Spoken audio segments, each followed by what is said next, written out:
আসসালামু আলাইকুম। বর্তমানে সৌদি আরবে আপনারা একটা ভিসা অনেকেই কিনতেছেন, কিনে আসতেছেন।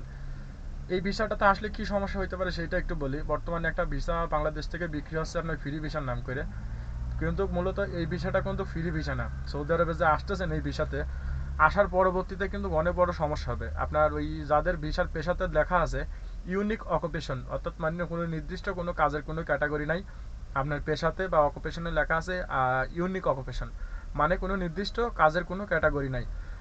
এখন এই বিষয়ে আসলে কি সমস্যা হতে পারে, পরবর্তীতে কি কি সমস্যা হবে একটু বলে ধারণা দিই, আপনাদেরকে ধারণা দিই, তাহলে আপনারা বুঝতে পারবেন। এই বিষয়তে আসলে পারে সর্বপ্রথম যে সমস্যা ফেস করবেন সেটা হচ্ছে যে আপনার ইকামা হইতো না সৌদি আরব কখনো।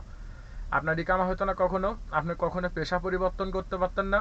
তৃতীয়ত আপনি কখনো কোনো জায়গায় কাফালা হইতে করতে পারতেন না। পেশা পরিবর্তন বলতে কি, দেখা যাচ্ছে আপনি এখন একটা পেশায় আছেন, পরবর্তীতে সেই পেশাটা আপনি পরিবর্তন করতে চাচ্ছেন। অনেকে দেখা যাচ্ছে লোড আনলোডে থাকে, অনেকে দেখা যাচ্ছে যে আপনার আরও বিভিন্ন রকম পেশাতে থাকে। তখন হচ্ছে আপনার দেখা তখন অনেকেই এই পেশাগুলো পরিবর্তন করতে চায়। তো এই পেশাগুলো পরিবর্তন করতে চাইলে পারে তখন পরবর্তীতে আর এই পেশাগুলো পরিবর্তন করা সম্ভব হয় না। আর ইউনিক অকুপেশন এই ভিসাতে যারা আসতেছেন দালালের কথা শুনে বা কোনো এজেন্সির কথা শুনে বর্তমান সৌদি আরবে আসতেছেন এই ভিসা খরিদ করে, মানে কিনে আর কি আসতেছেন, তাদের জন্য অনেক বড় দুঃসংবাদ এটাই যে এই ভিসাটা হচ্ছে আপনার একটা টেম্পোরারি ভিসা। আমরা কিন্তু বাংলাদেশ থেকে আসি যে সমস্ত ভিসা নিয়ে সৌদি আরবে, সেটা হচ্ছে যে আপনার ওয়ার্ক পারমিট। আর যে ভিসাটা এখন বর্তমানে বিক্রি হচ্ছে আপনার ইউনিক অকুপেশন, যাদের ভিসার ভিতরে পেশার লেখা আছে ইউনিক অকুপেশন, মানে কোনো নির্দিষ্ট ক্যাটাগরি নাই। আমি আপনাদের স্ক্রিনে একটা ভিসার ছবি দিচ্ছি, দেখেন এই ভিসাটা যাদের এই অকুপেশনটা লেখা আছে তাদের তো মানে বিপদের শেষ নাই। আপনি যদি এই ভিসায় সৌদি আরব আসেন তা আপনার পুরো লাইফটাই শেষ। পুরো লাইফটা কারণ শেষ, কারণ কি আপনি ভিসাটা কিনবেন কমসে কম 4.5 লাখ থেকে 5 লাখ টাকা খরচ করে। অথচ আপনি আসার পরে যদি আপনার সেই ভিসাতে যদি আকামা না হয়, আপনি যদি কোনো জায়গায় কাজ খুঁজে না পান, তাহলে আপনি ওই ভিসা কিনে কি করবেন? ওই ভিসা আপনার কোন কাজে লাগবে? এটাই হচ্ছে আমার প্রশ্ন। যে ফ্রি ভিসাটা হয় হচ্ছে আপনার কফিলের নামের উপর, এটা কোনো হচ্ছে আপনার কোম্পানির উপরে হয় না। এই পরবর্তীতে আসার পরে কোম্পানি খুঁজেও দেখা যাচ্ছে যে আপনার কাফালা হইতে হয় বা আকামা বানাইতে হয়, বা দেখা যাচ্ছে যে বিভিন্ন যে সমস্যাগুলো থাকে সেগুলো নিজেরা সমাধান করতে হয়। আপনারা দেখা যাচ্ছে পরিচিত লোকজন যদি কেউ থাকে সৌদি আরবে, তারা হচ্ছে নিয়ে আসার পরে তারা এইগুলো সিস্টেমগুলোকে আর কি, তারা সব কিছু আর কি মানে সিস্টেমগুলোকে তারা আর কি মেনটেন করে। তো বর্তমানে এখন এখনকার সিচুয়েশন অনুযায়ী বাংলাদেশ থেকে যারা এই যে ইউনিক অকুপেশন ভিসাটা কিনতেছেন, যারা ফ্রি ভিসা হিসাবে কিনতেছেন ইউনিক অকুপেশনটা, মানে ভিসাটা যারা কিনতেছেন, আমি স্ক্রিনে দেখাইছি অবশ্য। এই ভিসাতে যারা আসবেন তাদের জন্য বড় সতর্কবার্তা এটা, কারণ এই ভিসাতে যদি আসেন আপনার পুরো লাইফটাই শেষ হয়ে যাবে। 4-5 লাখ টাকা খরচ করে আসবেন, আপনার ইকামা হইতো না, পেশা পরিবর্তন করতে পারতেন না, কোনো জায়গায় কাফালা হইতে পারতেন না, কোনো একটা ভালো কাজ পাইলে সেখানে কাজও করতে পারতেন না। যেহেতু আপনার ইকামা হইতো না সেহেতু আপনার কোনো জায়গায় কাজও নিত না।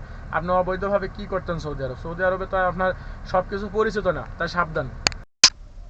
তো আপনি যখন এই ভিসা কিনে আপনি আসবেন তখন আপনার অনেক সমস্যা হবে। অনেক সমস্যা বলতে কি, আপনি ইকামা বানাইতে পারতেন না, যে কোনো জায়গায় কাফালা হইতে পারতেন না, পেশাটা পরিবর্তন করে নিতে পারতেন না, বা দেখা যাচ্ছে যে আরও অনেক সমস্যা আছে। দেখা যাচ্ছে আপনি হয়তো আসলেন, আসার পরে একটা ভালো কোনো কোম্পানি খুঁজে পেলেন, বা দেখা যাচ্ছে ভালো একটা কোনো কাজ খুঁজে পেলেন, তখন হচ্ছে আপনাকে ওই কোম্পানি বা দেখা যাচ্ছে যে এখানে কাজ করতেছেন সেখানকার কফিল যদি আপনাকে বলে যে এখন তোকে হচ্ছে কাফালা হইতে হবে, তখন যদি আপনার তলব দিতে যায় তখন আপনার তলবটা হবে না। কারণ কি, আপনার জাওয়াজতের সিস্টেমে বা মক্ত আমেলের সিস্টেমে আপনার ওই ভিসাটা আসে হচ্ছে শুধু আপনার হচ্ছে টেম্পোরারি ভিসা হিসেবে, মানে 30 দিন শেষ, 90 দিন শেষ, 90 দিনের পরে ওই ভিসাটার আর কোনো ভ্যালু নাই।